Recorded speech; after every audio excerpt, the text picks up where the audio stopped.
ఎడారిలో ప్రవాహములు. అగ్నిజ్వాలలో ప్రభువుని మహిమపరచుడి. యెషయా 24:15. తన బిడ్డలైన వారు తమ శ్రమలయందు ఆయనను మహిమపరచాలని దేవుడు సదా కోరుకుంటాడు.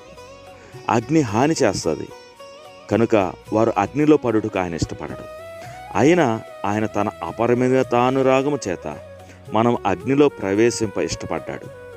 అగ్నిజ్వాలయందే మనం ఆయనను మహిమపరచాలని ఆయన చిత్తం. ఈ అగ్ని పరీక్ష మనకు రాని ఎడల ఆయనకి స్తుతి మహిమ కలగదని ఆయనకు తెలుసు. కనుక మనకు కలుగు అగ్ని పరీక్షను బట్టి ఆయనకు మహిమ కలగాలని నమ్మాలి. విశాలమైన విశ్వాసం బట్టి మనం కొన్ని అగ్నిజ్వాలల గుండా పోగలం.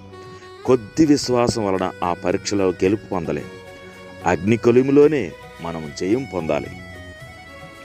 కష్టకాలంలో ఒకడు తన నమ్మకత్వాన్ని చూపొచ్చు. అగ్నిగుండంలో పడవేయబడిన మనుషులు బంధకములను విడిపించుకొని బయటకు వచ్చారు. మన మీదకు వచ్చిన శ్రమలు మన బంధకాలను తెగ్గొడతాయి. వారికి ఏ హానియు కలగలేదు. వారి శరీరము కాలిపోలేదు. వారి వెంట్రుకలు బట్టలు ఏ మాత్రం కాలలేదు. అగ్నివాసన కూడా వాటిని అంటుకొనలేదు. నిజ విశ్వాసులు కూడా అగ్ని పరీక్షల నుండి అలాగే బయటికి రావాలి. బంధకాలు తెంపుకొని ఏ కొంచెమైనా హాని పొందకుండా రావాలి. దానిలో వాటిపై విజయమును పొందాలి. కొలస్సీ 2:15.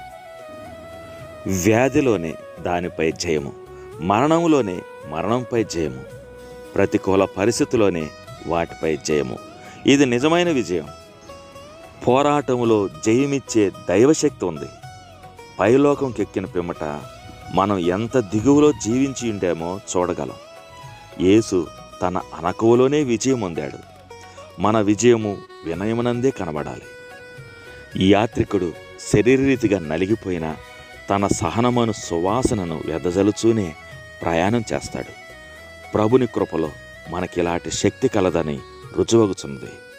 నీ పరిస్థితులన్నిటిలో నిశ్చలంగా నిశ్చింతగా ఉండుట నీకు అలవాటేనా? అలాగైతే నీవు అగ్నిజ్వాలల మధ్య ఆయనను మహిమపరుస్తున్నావు.